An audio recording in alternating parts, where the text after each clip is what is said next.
നമസ്കാരം, സ്പോർട് ന്യൂസിലേക്ക് സ്വാഗതം. ഗുരുവായൂർ ക്ഷേത്ര നഗരിയിലെ സുരക്ഷാ ക്യാമറകൾ കണ്ണടച്ചു. ഇക്കാര്യത്തിൽ അധികൃതർ മൗനം പാലിച്ചതോടെ പ്രതികളെ കണ്ടെത്താൻ പോലീസ് ഇരുട്ടിൽ തപ്പേണ്ട ഗതികേടിലാണ്. നഗരത്തിലെ പൊതുയിടങ്ങളിൽ സ്ഥാപിച്ചിട്ടുള്ള ഒരു ക്യാമറയും നിലവിൽ പ്രവർത്തിക്കുന്നില്ല. ഇത് നഗരത്തിൽ നടക്കുന്ന കുറ്റകൃത്യങ്ങളിൽ പ്രതികളെ കണ്ടെത്തുന്നതിൽ പോലീസിന് വലിയ വെല്ലുവിളിയായിരിക്കുകയാണ്. നിലവിൽ പോലീസിന് ആശ്രയം സ്വകാര്യ സ്ഥാപനങ്ങളിലെയും വീടുകളിലെയും ക്യാമറകളാണ്. ഇതിനായി സ്ഥാപനങ്ങളിലും വീടുകളിലും കയറിയിറങ്ങി ദൃശ്യങ്ങൾ പരിശോധിക്കേണ്ട ഗതികേടിലാണ് പോലീസ്. മുൻ MLA KV അബ്ദുൽ ഖാദറിന്റെ ആസ്തി വികസന ഫണ്ടിൽ നിന്നും നഗരത്തിന്റെ പ്രധാന കേന്ദ്രങ്ങളിലെല്ലാം ക്യാമറകൾ സ്ഥാപിക്കുകയും പോലീസ് സ്റ്റേഷനിൽ ഇതിന്റെ നിരീക്ഷണ സംവിധാനം ഏർപ്പെടുത്തുകയും ചെയ്തിരുന്നുവെങ്കിലും ഈ ക്യാമറകളെല്ലാം വർഷങ്ങളായി പ്രവർത്തനരഹിതമാണ്. കേന്ദ്ര സർക്കാരിന്റെ പ്രസാദ് പദ്ധതിയിൽ 1 കോടിയോളം രൂപ ചെലവഴിച്ച് ക്ഷേത്രത്തിന്റെ ചുറ്റുഭാഗത്തും ക്യാമറകൾ സ്ഥാപിച്ചിരുന്നുവെങ്കിലും ഇതിൽ ഭൂരിഭാഗവും ഇപ്പോൾ പ്രവർത്തനക്ഷമമല്ല. അടുത്ത കാലത്തായി 2 കൊലപാതകങ്ങളാണ് ഗുരുവായൂരിൽ നടന്നത്. ഇതുകൂടാതെ നിരവധി മോഷണങ്ങളും അടിപിടികളും വേറെയുമുണ്ട്. കൊലപാതക കേസുകളിൽ മരിച്ചവരും പ്രതികളും തെരുവിൽ കഴിഞ്ഞവരാണെന്നതും ശ്രദ്ധേയമാണ്. കേരളത്തിന്റെ വിവിധ ഭാഗങ്ങളിൽ നിന്നുള്ള കുറ്റവാളികൾ ഗുരുവായൂരിലെത്തി താവളമാക്കുന്ന സ്ഥിതിവിശേഷവുമുണ്ട്. സുരക്ഷാ ക്യാമറകൾ പുനഃസ്ഥാപിച്ചാൽ ഇത്തരക്കാരെ കണ്ടെത്താൻ എളുപ്പമാണ്. ക്യാമറകൾ പ്രവർത്തനക്ഷമമാക്കാൻ നഗരസഭ, ദേവസ്വം, സർക്കാർ എന്നിവരുടെ ഭാഗത്തുനിന്നും അടിയന്തര ഇടപെടൽ ഉണ്ടാകണമെന്നാണ് നാട്ടുകാരുടെ ആവശ്യം. ഗുരുവായൂരിൽ ഗതാഗത തടസ്സവും കാൽനടയാത്രക്കാരുടെ സുരക്ഷാ ഭീഷണിയും സൃഷ്ടിച്ച അനധികൃത ഓട്ടോറിക്ഷ സ്റ്റാൻഡിനെതിരെ ടെമ്പിൾ പോലീസ് നടപടി സ്വീകരിച്ചു. പന്തായിൽ ക്ഷേത്രത്തിന് മുന്നിലാണ് അനുമതിയില്ലാതെ ഓട്ടോറിക്ഷ സ്റ്റാൻഡ് പ്രവർത്തിച്ചിരുന്നത്. ഇവിടെ നിന്ന് അപകടകരമായ വിധത്തിൽ പാർക്ക് ചെയ്തിരുന്ന 2 ഓട്ടോറിക്ഷകൾ പോലീസ് കസ്റ്റഡിയിലെടുത്തു. ഗതാഗതക്കുരുക്കിനിടയാക്കുകയും കാൽനടയാത്രക്കാർക്ക് ഏറെ ബുദ്ധിമുട്ടുണ്ടാക്കുന്ന രീതിയിലുമായിരുന്നു ഈ ഭാഗത്തെ അനധികൃത പാർക്കിംഗ്. ഇതിനെതിരെ വ്യാപക പരാതി ഉയർന്നതിന്റെ അടിസ്ഥാനത്തിലാണ് പോലീസ് നടപടി കർശനമാക്കിയത്.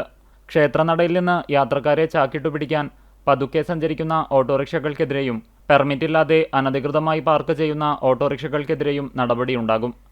കഴിഞ്ഞ 1 മാസത്തിനിടയിൽ ഇത്തരത്തിൽ യാത്രക്കാരെ തേടി നഗരത്തിൽ പതുക്കെ ചുറ്റി സഞ്ചരിച്ച 10ഓളം ഓട്ടോറിക്ഷകളിൽ നിന്ന് പോലീസ് പിഴ ഈടാക്കിയിട്ടുണ്ട്.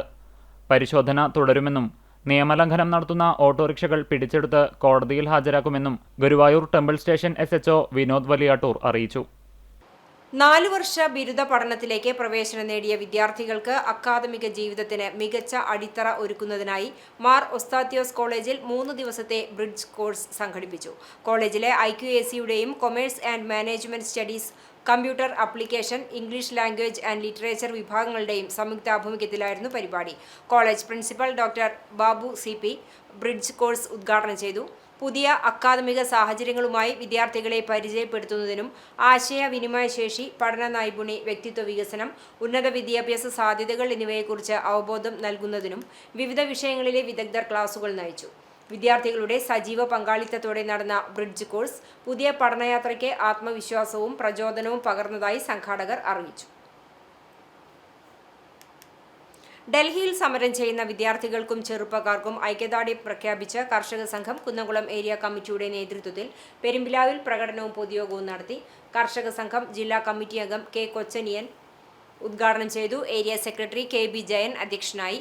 CPM കുന്നംകുളം ഏരിയ കമ്മിറ്റി അംഗം Padmam Venugopal, Karshaka Sangham area vice president K. Anilkumar, area committee അംഗം AJ Stanley, Karshaka Sangham Kadavallur south local secretary KE Sudheer, president KA Azeez, Madhu, Srinivasan Thiruthikkad തുടങ്ങിയവർ പങ്കെടുത്തു.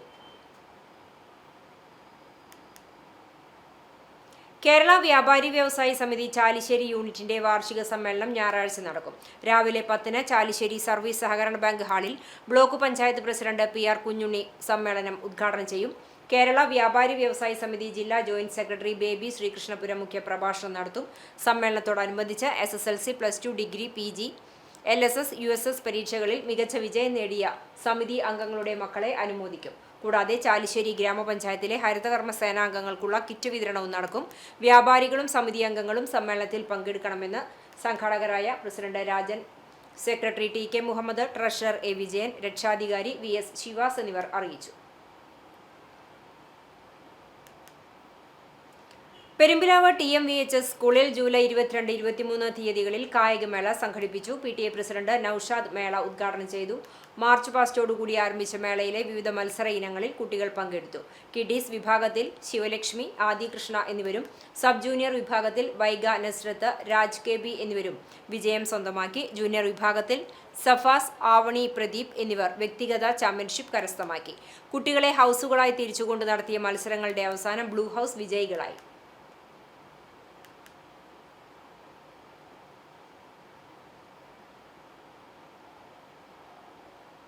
കൊങ്ങണൂർ കമ്പിപ്പാലം കാവിൽ വീട്ടിൽ രാജൻ നിര്യാതനായി. 76 വയസ്സായിരുന്നു. പോർക്കുളം സർവീസ് സഹകരണ ബാങ്ക് റിട്ടയേർഡ് ജീവനക്കാരനാണ്. സംസ്കാരം നടത്തി. സരോജം ഭാര്യയും ശരത് രാജ്, ശരണ്യ എന്നിവർ മക്കളുമാണ്. കാണിപ്പയ്യൂർ തത്തപ്പറമ്പിൽ താമസിക്കുന്ന പറവളപ്പിൽ ഉക്രു മകൻ പ്രിൻസ് പി.യു നിര്യാതനായി. 70 വയസ്സായിരുന്നു. റിട്ടയേർഡ് KSRTC വെഹിക്കിൾ സൂപ്പർവൈസറാണ് പരേതൻ. സംസ്കാരം ഇന്ന് ഉച്ചതിരിഞ്ഞ് 3 മണിക്ക് Aduputty saint George orthodox Syrian പള്ളി സെമിത്തേരിയിൽ നടക്കും. വത്സ ഭാര്യയും ഡിലി, മിലി, ഡിമി എന്നിവർ മക്കളുമാണ്. ഇതോടെ സ്പോർട് ന്യൂസ് സമാപിക്കുന്നു. നമസ്കാരം.